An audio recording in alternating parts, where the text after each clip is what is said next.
তো hello guys, আমি প্রিয়ম, তোমরা দেখছো ইটস প্রিয়ম। এখন বাজে সকাল 6টা 19। আজ হচ্ছে শনিবার এবং তারিখ আজকে হচ্ছে 1লা জুন। আজ থেকে এখন থেকে আমার ব্লগটা শুরু করছি।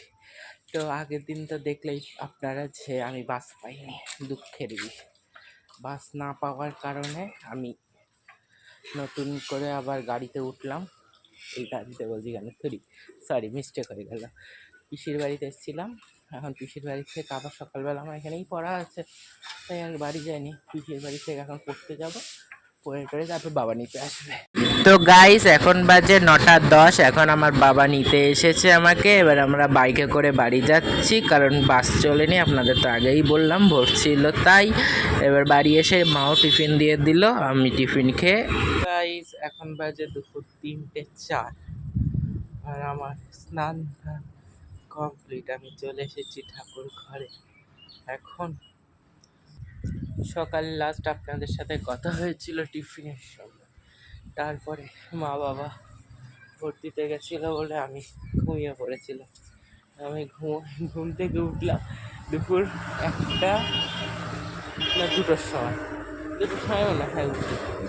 ওঠার পরে মা খাইয়ে দিল, খাইয়েতেই তারপর চান করলাম, রেডি হয়ে এই সাথে এলাম গোপালদের সাথে দেখা করতে। তো ব্লগটা দেখুন আপনার কেমন লাগে। তো এখন গোপালদের সাথে দেখা করতে এসেছি, আর দেখলাম যে মা এমন করে ফুল সাজিয়েছে যে কি সুন্দর লাগছে, কিন্তু ফুলগুলো নেতায়ও নি। এখন অন্য সময় সাদা ফুল নেতিয়ে তার অস্তিত্ব থাকে না। আর দেখুন গাইস, কি টাটকা ফুল লাগছে।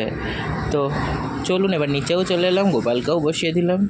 তারপরে বিকেল হলো, এখন বিকেলে গোপালের ভোগও দিয়ে দিলাম। সন্ধেবেলা ভোগ দেওয়ার পর দেখুন এখন বাজে 6:30। এখন উপরে যাব, উপরেতে চলে এসেছি। প্রাকৃতিক ভিউ, পুরো আকাশটা কালো অন্ধকার করে এসছে, সন্ধেও হয়েছে, এইদিকে মেঘও করেছে। কি ভালো লাগছে আকাশটা গাইজ, বুঝছেন বলছি। গুড আফটারনুন গাইজ, এখন বাজে সন্ধে 6:30, ওই 6:45 6:45 মতন বাজে। প্রায় সন্ধে নেমে এসেছে, মাও সন্ধে দিচ্ছে। এখন থেকে সন্ধ্যের ব্লগ শুরু করলাম, আপনারা দেখতে থাকুন। আমার ওই ঘন্টা বাজছে, মা সন্ধে দিচ্ছে, দেখতে থাকুন। তো এখন মা সন্ধ্যেতে ভগবানকে সন্ধ্যা আরতি দিচ্ছে এবং ভগবানের সন্ধ্যা প্রদীপ দিয়ে সবাইকে আরতি দর্শন করাচ্ছে। আপনারা আরতি দর্শন করুন।